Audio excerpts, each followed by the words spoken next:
Dreaming to hunt during midday in your living room?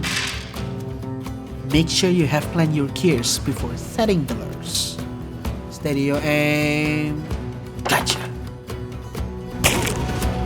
Harnessing your luck and drilling your skills. It's 162 2 to 4 players game from Untai Studio. Thousands of years after the falling, a new society arises and lives differently than the previous worlds. Every year, hunters from 4 areas go against each other to capture creatures that threaten the land. The best hunter will be rewarded by the elders. Before you play the game, let's begin with the setup. Shuffle each item deck separately. Separate the creature cards according to the seasons. See the back part of it? Shuffle them separately, then stack them in a deck, with the higher number on the bottom. For starters, place 2 creatures from the first season on 2 out of 3 main section arrows of the board. The setup contains of hunting ground, character boards, deck of item cards, creature cards, dice and lures on both sides. This is how you play. Each player roll a die, and the highest roller will get to choose a companion first. As the starter, each player takes 4 starting cards based on the stats on the character board. Red means relic cards, blue means tech cards, green means nature card. For example, Patient 0. You need to take 2 relic cards, 1 tech card, and 1 nature card.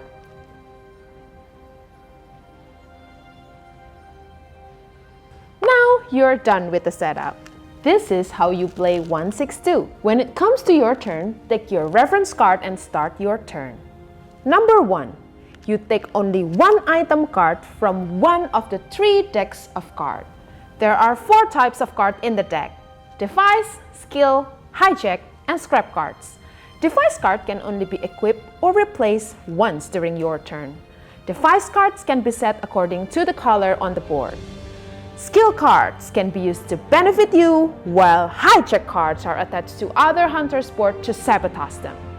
Scrap cards cannot be discarded unless you use it to re-roll your dice, whereas the cards with this icon can be used anytime.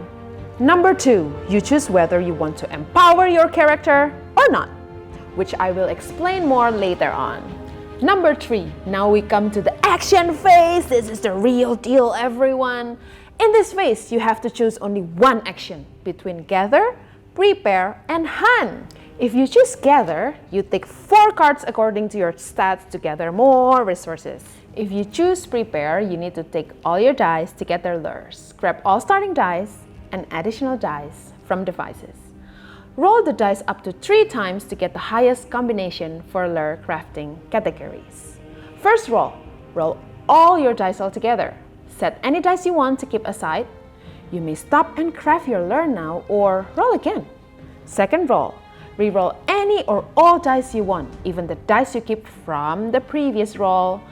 You don't need to declare which combination you are rolling for. You may change your mind after any roll.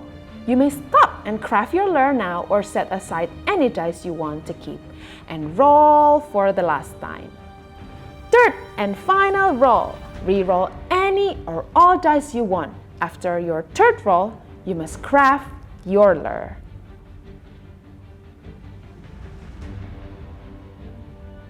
Please look over the lure chart for the dice combination result.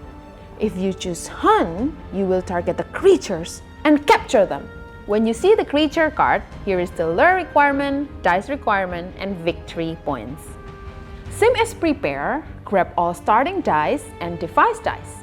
You have to target the creature that you want to hunt by setting the lures on top of the card. Aim the dice and throw it to the area where the creature belongs to. Throwing rule: you have to set your hand in front of your chest and throw the dice upwards from your seat.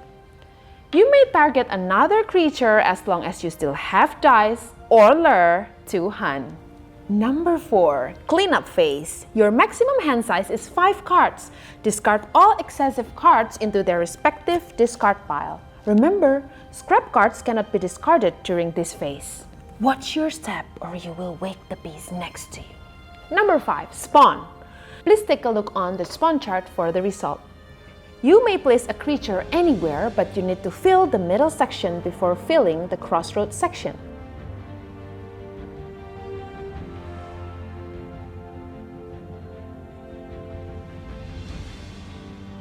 If all sections are full, the lowest VP creature will be replaced with the new one.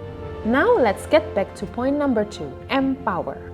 You can only activate the character's ability and device card's empowered ability if you discard one of your captured creatures. Your empowered ability will be active from the leftmost to the right. So that's all the action that you need to do in each of your turn. Oops! The creature deck is empty! When the creature deck is empty, remove creatures according to the spawn number from the hunting box instead, until there are no creatures left. That's the moment when you need to accumulate all of your victory points. The hunter with the most VP gets the honor to put their name on the champion board. May the best hunter win the champion title. That's how you play 162, folks! For more elaborate guidance, please refer to the rulebook. Hope you enjoy our game. Bye!